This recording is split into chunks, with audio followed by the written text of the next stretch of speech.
Earlier this year, I had the privilege of sitting down with Pat Lencioni. We talked about the character qualities of what he calls the ideal team player. In the clip you're about to see, Pat and I talked about hiring from the millennial workforce and how we can encourage those folks to grow into being a more ideal team player. Sit back and enjoy my conversation with Pat Lencioni. All right, so we got a lot of leaders listening in here who are hiring millennials. We know for a fact that millennials now surpass Gen X as the #1 demographic in the American workforce. So, they get a bad name, but they're really great people, okay? Right. But let's just be honest with you. 30% of my workforce is millennials. Exactly. So when you look at humble, hungry, smart, you just laid those out for us, and you're thinking through all this, and you're hiring somebody in their 20s, fresh out of college, or maybe they've only been out 3 to 4 years, and you're going, well, how smart could they be? Right. I want to be realistic here on this conversation, that the reality is I think they can be very smart. They may need a lot of experience and seasoning, but if they're raised well and they've got some great self-awareness, you really can hire a smart millennial, correct? You definitely can, but if they're humble, they're going to acknowledge when they're not. Right. What I would say to somebody is this: you're going to come in here and you're going to make mistakes. Here's 3 things we really value: humility, hunger, and smarts. Give them the answers to the test. Yes. Here's how you're going to succeed here. You're going to do these things. If you don't, or you struggle with one, be the first to call it out. Mm-hmm. Be humble enough to say, I think I just pissed somebody off and I really shouldn't have said that. Or was I rude to you just now? If a person has that kind of presence and that starts with humility, you're going to teach them. Yes. But if they come in and they're too afraid to admit when they make a mistake, or they're too afraid to speak up because they're afraid they might not be smart, then I think you got a problem. But, I have millennials in my office. And first of all, I don't even like to refer to them that way because they're butt kickers. And in fact, wait, I have 1, 2, 3. Yeah, I have 3 right now of the 10 in our headquarters office. And they're like right out of the 1950s. They're the hardest working people we have. They're earnest and I just think, why in the world would I label them as that? I think sometimes we use these labels because they're just young. And they're young and we raised them. I mean, I'm old enough to say we raised millennials. And if they don't have qualities that we love, it's probably our fault. Mm-hmm. That's right. And so when I look at my kids who are 19 years old, I think, well, if they have some of those stereotypical millennial tendencies, as a parent, I have to encourage them to address that. But I don't think it's actually true. I think some of the millennials I know are the hardest working people. I know people in their 60s who are lazy. Mm-hmm. So I tend to discount that. Yeah. I really don't think age is a good indicator of anything. Yeah, if you don't know a person's Myers-Briggs type, you don't know their background, you don't know their history, I suppose if that's all you got going, you can use that. All those other things trump what their age. Absolutely. I love that. All right, so obviously we've been talking about the humble, hungry, smart. These are the qualities of an ideal team player. We believe in it. We've institutionalized your book here at Ramsey Solutions. You know that. Yeah. We also are kind of famous, and I shouldn't say we, but as an organization we are, but Dave has created this very intense interview process here. And I mean, EntreLeadership, they roll it out. We teach it to our Entre leaders. It's a 12-step hiring process, can take weeks and weeks and weeks to get hired here. All right. With that being the context and the 3 qualities. Right. I want to kind of single out a couple things we do and then have you just kind of teach on that. And I've seen the list. You've seen the list. It's pretty countercultural in the world, which I love. It really is. And it should be. So it starts with a 30-minute interview. It's a quick thing. It's not in-depth. It's just kind of a get a feel for the person, if you will, and get a sense. And then we go through all these steps. And then towards the very end, in fact, usually it is the last part of the process, it's what we call a spousal interview. And that's where the leader who is hiring said team player does a meal with the leader's spouse and the interviewee's spouse. And the idea is you break bread, and it's, again, not usually an intense process, but a new environment to have more conversation. When you heard about our process and looked at it, and the spousal being the specific one I'm putting you kind of on the spot for, why do you think that's so valuable? Well, I mean, because you want to know who they are at their core. And probably the way they treat and interact with their wife or husband is going to be a better indication of how they act in the world than how they did in a formal interview. Now, I'm from California, so just know that I twitched a little bit because I'm not even allowed to make eye contact with a candidate anymore out there. You know? Exactly. But I think it's a great thing because remember, you want them to love it there. When you're hiring somebody, it's not that you're trying to convince them. You're trying to make sure there's a match. Right. And I want the wife or husband to say, honey, you shouldn't work there.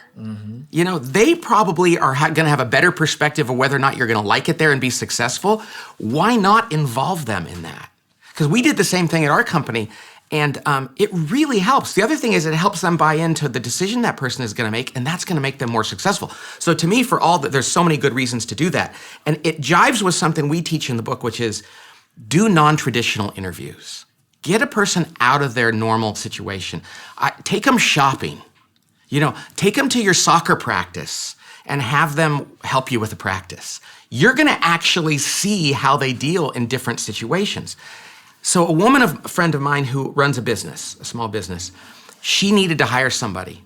And they were so determined to hire somebody quickly. And they found a woman who had the right skill set and wanted the job. And instead of taking 3 weeks to hire somebody, which you should, they made an offer to her. Because they were so like, we're desperate, we need somebody to get in here, we're drowning. They hired this person. She didn't work out at all behaviorally. 2 of the executives from the company quit because of her. When they finally let her go, they had to pay her a huge severance. It set the company back years and cost them thousands and thousands of dollars. And you know what my friend said to me? She said, Pat, I never took her shopping. If I just would have taken her shopping, I know I'd have seen this stuff. If I had just taken her to an environment where she had to deal with people in a real world situation, I'd have noticed her behaviors. But she came in for the interviews and she acted a certain way because anybody can learn to fake that.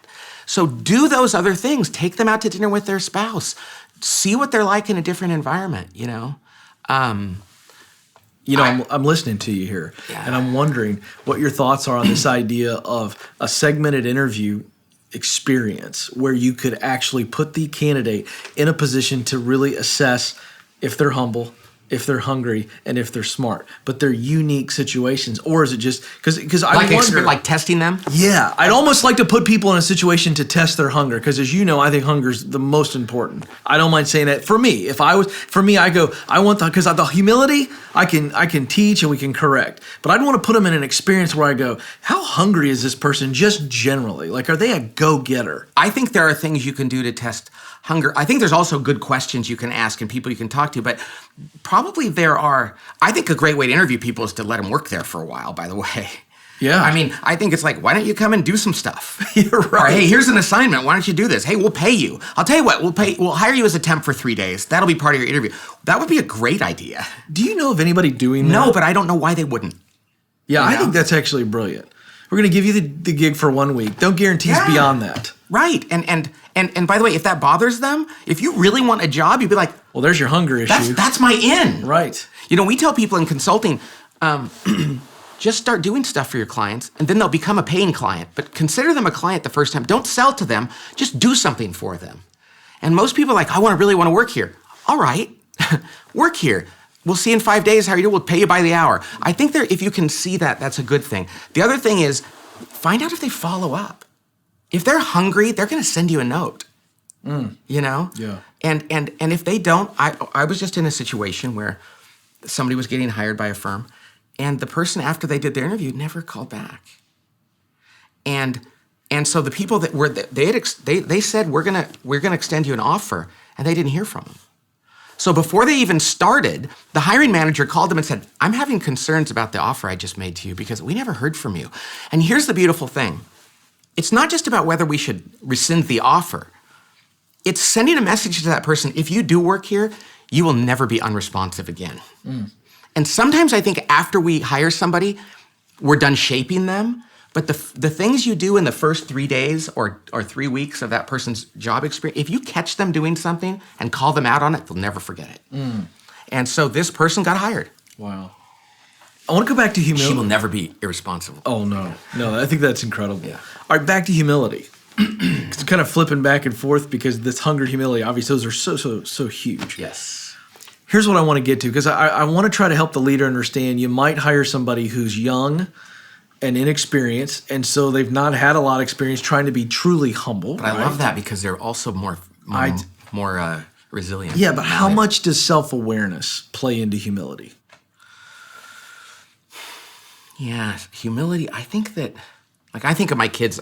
My sons are 19, and we have tons of kids in our house all the time. Right. And I think I can assess their friends for humility when they come to my house. I think that self-awareness is not just a function of age. It's kind of a function of curiosity about others. Right.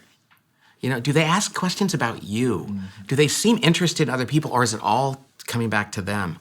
So I think that's one, and maybe I'm just intuitive, but I think there's behaviors you can look for in interviews and interactions that would get at that. Right. The hunger one is very interesting. I would love to test somebody and actually have them work for me and see how they do it. Yeah, it really would be interesting. And how much could competition maybe reveal some of that?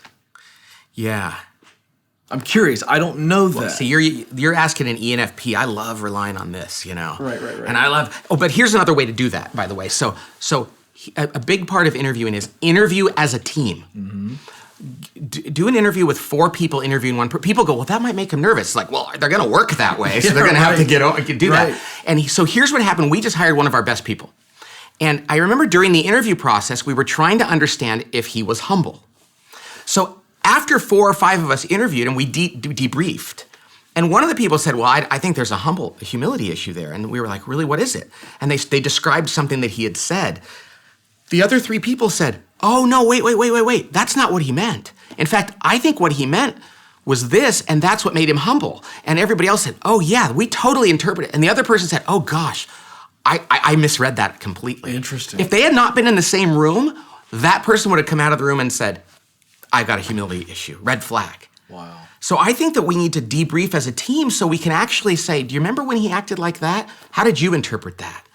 And I think sometimes we don't realize you're interviewing team players, interview them as a team. It's a team sport, so you can actually deconstruct what you saw together.